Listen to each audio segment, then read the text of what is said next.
এই রিপোর্টটা আমরা চাইলে আমরা জীবনে বহুবার পথে ঘাটে ঘুরে বহু চাঁদাবাজি নিউজ করেছি আমার জীবনে।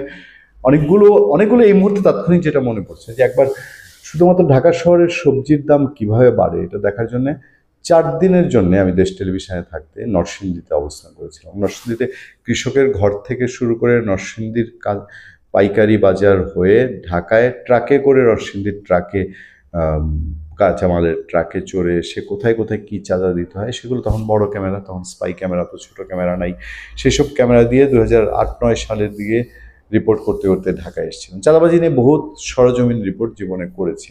রিপোর্টটা আমার সামনে এখন যে রিপোর্টটা আছে, রিপোর্টটা আমার কাছে চোখে পড়ার মতো মনে হয়েছে এটা শেয়ার করে আপনাদের সঙ্গে দু কথা বলা দরকার যে আমরা কোন রাজ্যে বসবাস করছি। আর সামনে একতরফা একটা নির্বাচনের মধ্যে দিয়ে কোনো দল যদি শক্তিশালী বিরোধী দল ছাড়া সংসদে বা আমাদের দেশে সরকার গঠন করে আমাদের পরিণতি কি হতে পারে। কালের কণ্ঠ রিপোর্ট করেছে চাঁদাবাজির মহামারীতে দেশ। তুই বড় ব্যবসায়ী, 5 কোটি টাকা দিবি আমাদের, নইলে মাইরা ফালাম, বাঁচবে না তোর পরিবার। দিন কয়েক আগে রাজধানীর পল্লবীর এক ব্যবসায়ীর কাছে চাঁদা চেয়ে এভাবেই প্রাণনাশের হুমকি দেয় সন্ত্রাসীরা। চাহিদা মতো চাঁদার টাকা না পেয়ে সন্ত্রাসী ওই ব্যবসায়ী পায়ে গুলি করেন রাজধানীর পল্লবীতে কয়েকদিন আগে যুবদলের একজন ছেলেকে মেরে ফেলেছে দেখেছেন। এরপর থেকে তিনি অনেকটা পঙ্গু হয়ে পরিবার নিয়ে চরম আতঙ্কের মধ্যে রয়েছেন। শুধু পল্লবীর এই ব্যবসায়ীর ক্ষেত্রে নয়, রাজধানী সহ সারা দেশে গত বছর 5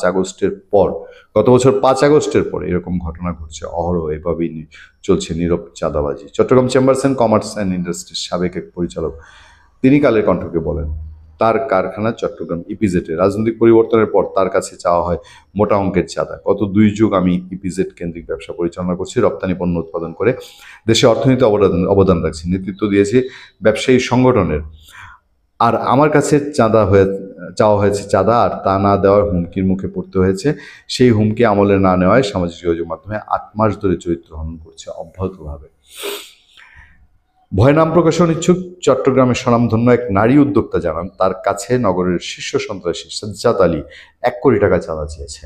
চাঁদা না পেয়ে একাধিকবার পরিবারের সবাইকে হত্যার হুমকি দিয়েছে। তিনিও তার পরিবারের সবাই এখন আতঙ্কে।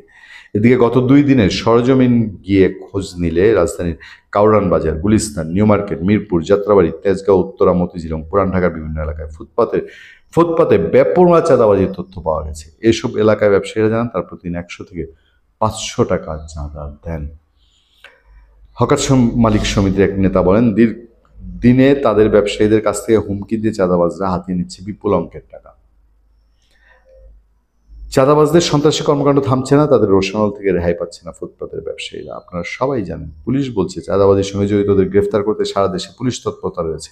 এর মধ্যে অনেক চাঁদাবাজ সন্ত্রাসীদের গ্রেফতার করা হয়েছে। আপনারা আশাবাদী? কিচ্ছু বলার নাই, এই রুটিন কথা। পুলিশ আর এর বাইরে পুলিশ বলবে কি? কারণ এখানে পুলিশের দায় আছে, কিন্তু দায় থাকলেও এটা তো রাজনৈতিক প্রবলেম, এটা পুলিশের প্রবলেম না। এবং কালের কণ্ঠ নিউজে দলীয় চিহ্ন না থাকলেও আমরা জানি এখানে বিএনপির একটা অনেক বড় দায় আছে। বিএনপির শেল্টার ছাড়া, বিএনপির রং গায়ে মাখা ছাড়া বেপরোয়া চাঁদাবাজি করে বাংলাদেশে পার পাওয়া সম্ভব নয়। ভালো থাকবেন, সুস্থ থাকবেন। আপনার সাথে আমি আতিক রহমান, পূর্ণিয়া।